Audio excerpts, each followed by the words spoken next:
전도서 10장 4절에서 7절, 16절에서 20절의 말씀을 통해 오늘을 살아가는 나에게 주시는 하나님의 지혜가 무엇인지 함께 묵상해 봅시다.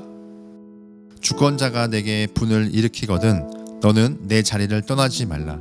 공손함이 큰 허물을 용서받게 하느니라. 내가 해 아래에서 한 가지 재난을 보았노니 곧 주권자에게서 나오는 허물이라. 우매한 자가 크게 높은 지위들을 얻고 부자들이 낮은 지위에 앉는도다. 또 내가 보았노니 종들은 말을 타고 고관들은 종들처럼 땅에 걸어 다니는도다. 왕은 어리고 대신들은 아침부터 잔치하는 나라여 내게 화가 있도다. 왕은 귀족들의 아들이요 대신들은 취하지 아니하고 기력을 보하려고 정한 때에 먹는 나라여 내게 복이 있도다. 게으른즉 석가래가 내려앉고 손을 놓은즉 집이 새느니라. 잔치는 희락을 위하여 베푸는 것이요 포도주는 생명을 기쁘게 하는 것이나 돈은 범사에 이용되느니라. 심중이라도 왕을 저주하지 말며 침실에서라도 부자를 저주하지 말라. 공중의 새가 그 소리를 전하고 날짐승이 그 일을 전파할 것임이니라.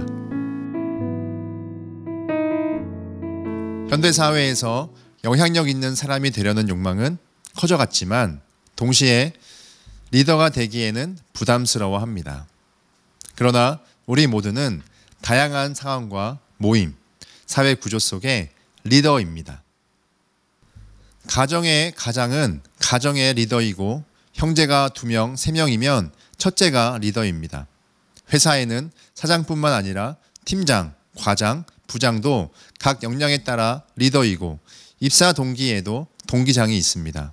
학교에는 반장, 회장, 과대도 리더입니다. 사람이 사는 곳이라면 어디든 반드시 리더가 존재합니다. 영향력 있는 사람이 곧 리더, 권력자인데 그 자리에서 진정 해야 할 일은 무엇일까요? 전도서 10장 4절에서 7절, 16절에서 20절은 권력과 지위에 따른 인간의 모습과 그로 인한 세상의 부조리를 아주 생생하게 묘사합니다.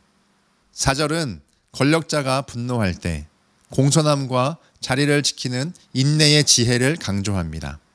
이는 단순한 복종이 아니라 격한 감정의 순간에도 흔들리지 않는 자기의 방향성, 곧 뜻을 지켜내는 고결함을 말합니다.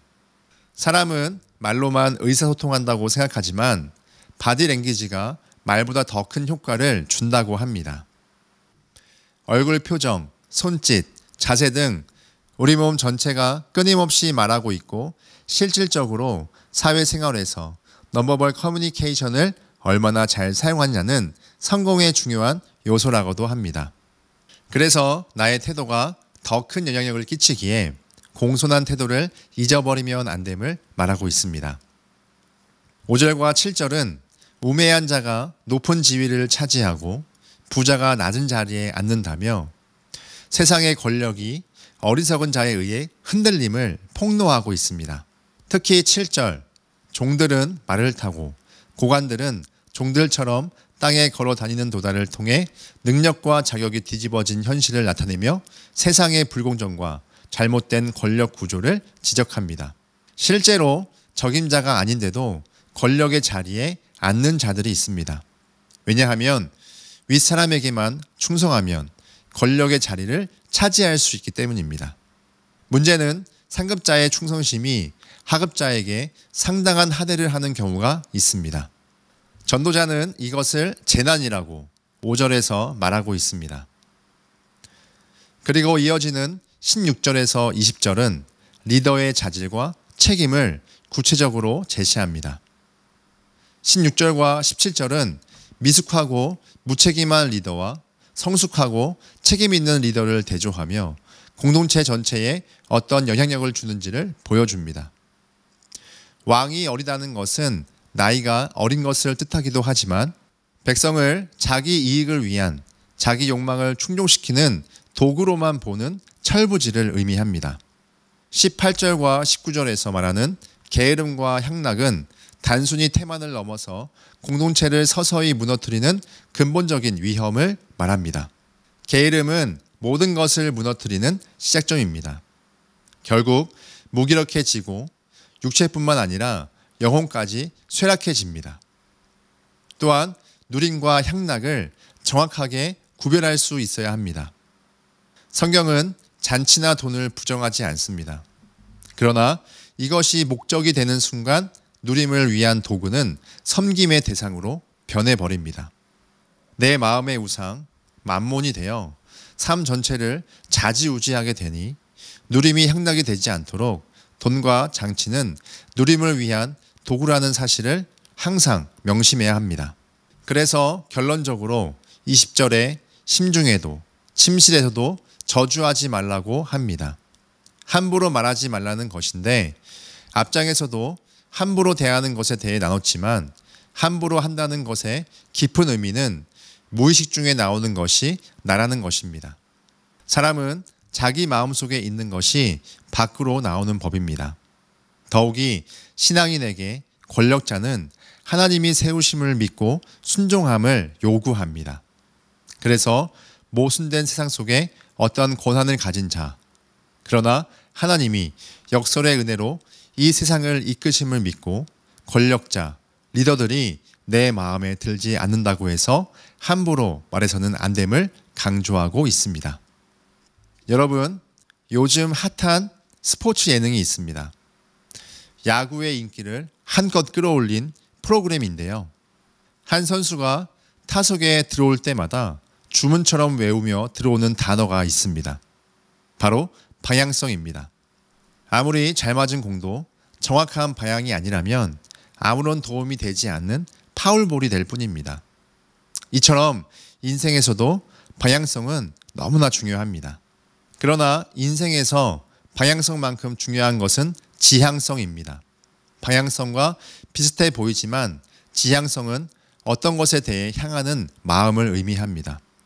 그래서 추구하는 목표나 가치에 대한 내면적인 의지를 가진 지향성을 통해 반드시 가야 할 방향성으로 나아가는 것. 하나님의 뜻을 세우고 살아가는 인생이 가져야 할 아름다운 삶의 기초이자 리더의 자질입니다. 말씀을 적용해 봅시다. 첫째, 표정으로 먼저 말하는 연습을 해봅시다. 태도가 리더십의 절반입니다. 말보다 먼저 말하는 얼굴, 자세가 되어 내가 가진 영향력이 표정과 태도에서부터 시작됨을 몸으로 익혀야 합니다. 거울 앞에서 하루 동안 유지할 표정을 연습해보고 나와 대화한 상대방의 표정을 기억함으로 내가 준 표정, 자세, 태도는 무엇이었는지 돌아봅시다. 둘째, 한 문장의 리더 기도문을 써봅시다. 우리는 모두 청지기적 사명을 받은 리더입니다. 그러나 리더는 이끄는 사람이 아닌 하나님 앞에 뜻과 지향성을 통해 분명한 방향성을 제시하는 사람입니다. 나는 어떤 영향력을 주는 사람이 될지 고백하는 마음으로 적어보고 주중 내내 반복적으로 읽고 주일 예배 말씀과 연관하여 실제 행동으로 반영해 봅시다. 전도서 10장 4절에서 7절, 16절에서 20절은 리더로서의 올바른 태도와 책임의 중요성을 설명합니다. 리더의 자질과 태도가 공동체 전체에 큰 영향력을 미치기에 우리는 분명한 뜻과 책임감으로 지향성을 가져 하나님 앞에서 살아가야 합니다. 사사기 17장에서 21장을 보면 각자가 자기 소견에 옳은 대로 행하던 시대에 무질서와 타락은 하나님이 왕되심을 거부한 리더 없는 시대의 결과였습니다. 그러나 다윗, 느헤미야, 모르드게처럼 하나님의 뜻을 중심으로 두는 리더는 백성을 살리는 참된 리더의 모습을 보여줬습니다.